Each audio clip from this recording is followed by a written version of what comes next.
Hi there, I'm Alan R. This is Motor Matters. Should be your favorite channel for everything motoring, new, the latest, the greatest, the best, and everything we test and encounter in our lives. And if you haven't subscribed to the channel yet, click that button now and subscribe so that you can see all our videos as they're published. This is the new Toyota Starlet. Launched just a couple of months ago. We were at the launch. You saw the video from the launch as well. The small to medium hatchback in the Toyota range, but certainly the value offering in the Toyota range currently. We are in the top of the range XR model right now. Looking at a few things. What's changed? Because this is the new generation Starlet. Well, you can see the grille has changed completely. And XR, of course, gets the chrome treatment across the front. It also gets the carbon fiber look effect on the front bumper over here. So that's where you know it's XR if you're really one of those people that wants to look that carefully and pick up which model we're in. You've got daytime running lights, and of course you've got fog lights down there as well. So those are features of XR and not the lower models in the range. You come around the side over here. Again, you know it's an XR because we've got 16-inch dual tone mag wheels over there, alloy wheels. They look neat, they look very good. Very interesting getting a black car on test for a change, certainly in a smaller car. It's unusual, it's different, but it certainly does seem to work. You come across over here, come towards the back over here, you'll notice they've got what they call privacy glass over here, the nice dark tint on the rear windows, and the chrome line that runs all the way through the doors and then flashes up in the C-pillar at the back over there. Quite an interesting look to it. While we're here, let's have a look in the back seat quickly, because of course everybody wants to know about space in the back. Well, the driver's seat over there, you can see the seat set quite a bit further back than the driver's seat. I've still got decent legroom, I've got no complaint, and headroom is fine with my hat on. I've got enough clearance. What is really a nice feature over here as well is you've got an aircon vent in the center for the rear seats, and take a look here. You've got two USBs down here for the back seat. Such an important feature these days to so many buyers, especially if it's going to be used maybe for a young family. They certainly want those extra USBs in the back of the car. Come round to the rear now, and you'll see the interesting treatment of the tail lights over here, which just do cut into the rear hatch as well. So just keep that in mind. The silver, the chrome strip across the rear hatch, and the nice spoiler on top over here as well. Pop open the boot, let's have a look quickly. And something I did notice about the boot, it's roughly 300 liters of boot space, so it's a decent size, but what you've got to take into account is from the load lip here, it's very, very deep down to the base of the boot. So if you're going to be lifting heavy objects into the boot, just remember taking them out is going to be a bit of a strain. You've got a space saver spare wheel underneath there. And you can, of course, drop the rear seats 2/3, 1/3. These are all features you expect in a car in this category, so I'm not going to spend too much time on them. You do have rear park distance control and a reverse camera on this car, on XR spec as well. So keep that in mind. There's the badge telling you it's an XR. It's powered by 1.5 litre 4-cylinder petrol engine, giving you 77 kilowatts, 138 newton meters of torque, 5-speed manual gearbox in this one. There is a 4-speed auto available as well, driving the front wheels. So it certainly gives you, and it's got a bit more oomph than the previous model, which only had 68 kilowatts and 130 newton meters. I've been thinking about this quite a bit. The previous version was the Starlet. Maybe it's grown up a little bit and become the Star. And it could just be a star in Toyota's crown. Quite honestly, it does the job so well. Let's check it out on the road, check it out inside, and you'll see what I mean. This is definitely the ideal car for urban driving, for town driving. It's light, it's easy, it's comfortable. It does everything you want from it. And obviously being XR spec, the top spec, you've got everything you want on it. You've got the 9-inch touch screen over here, which gives you all the functions you want, including, of course, Android Auto, Apple CarPlay. All those features are there. They all work very well. And I must say, what has impressed me is how easily and quickly it did connect to Android Auto. I always use that as a test to say whether, how well a car connects, how easily, because that's important to me. But just overall, it's light, of course. All the controls are light, all the functions are light, and that's what you want in a town car. The 5-speed manual gearbox, click, click, light, easy. I was thinking about this car very hard and thinking about comparisons and things like this.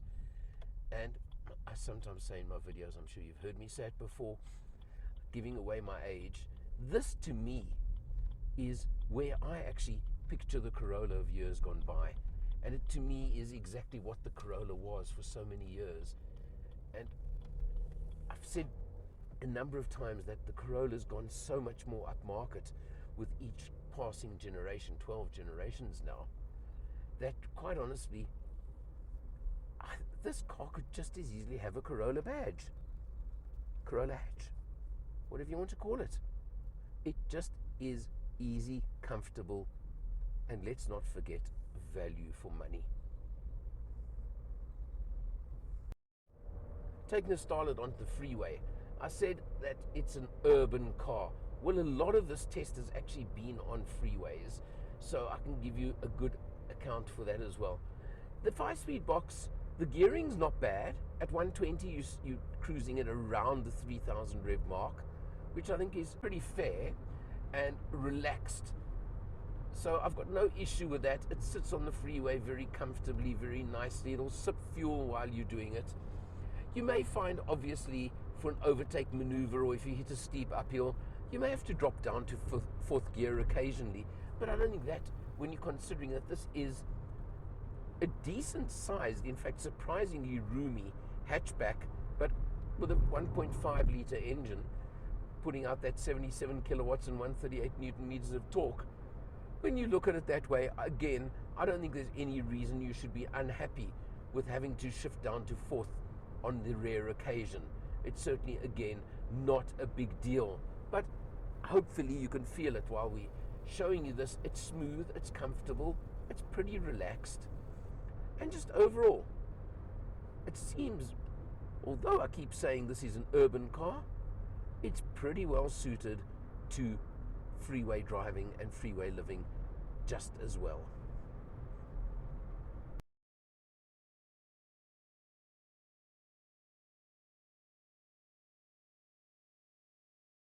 As always, let's look at the figures, because those are what matter to lots and lots of people. We've done 431 kilometers on this test so far, showing 5.8 liters per 100. That's pretty good. A lot of freeway driving, as I said earlier, and a lot of urban driving, so I'm pretty happy with that. There's still 177 Ks left in the tank, and if you consider that, basically it gives you a range of 600 kilometers on a 37-litre tank. That's pretty exceptional. The instrumentation is neat, it's functional. You've got that little TFT screen in the center. I don't particularly like having to push these old-fashioned buttons to change functions, but anyway, I'll live with that. You do have on, of course, XR top spec. Remember, we're in the top spec. You get XI, XS, XR, all with the same engine, all with the same gearbox, just with different spec levels. You get cruise control on XR. Very useful, and I certainly do like it, although I don't use cruise control very often. You've got the phone function buttons over there below on the steering wheel. Again, not my favorite place for putting them, but they work, and that's what counts. You've got a button over there if you do want to, I don't know why, switch off your park distance, control your rear park distance beepers, and if you really are silly, there's of course the hooligan button to switch off your DSC, dynamic skid control function as well, which again, I just don't know why people would do. I'm going to comment again about the fact that there's no auto locking on pull away. You've got to do that. Not exactly a big deal, but it's just something on this car. So keep it in mind and remember it.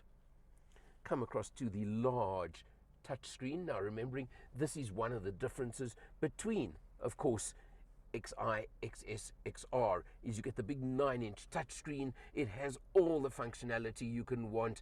It works very well with Apple and Apple CarPlay or Android Auto. It nicely works. All easy, all functional. And of course, if you buy a Toyota new, you do get that 15 gigs of data as well as the first buyer. But we're not getting that now, so let's not worry. You come down over here, and you've got your automatic air conditioning. So you can set temperature over there, click it over there for temperature, fan, all basic, easy, nice to use.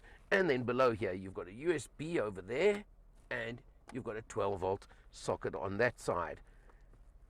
You've got a nice spot that does actually take my cell phone over there, 2 cup holders, easy, simple, what you'd expect. Looking at the dashboard, well, you can see you've got the, can I call it the bright strip across the center, and it runs along that line over there. Just looks neat, looks functional, and works nicely.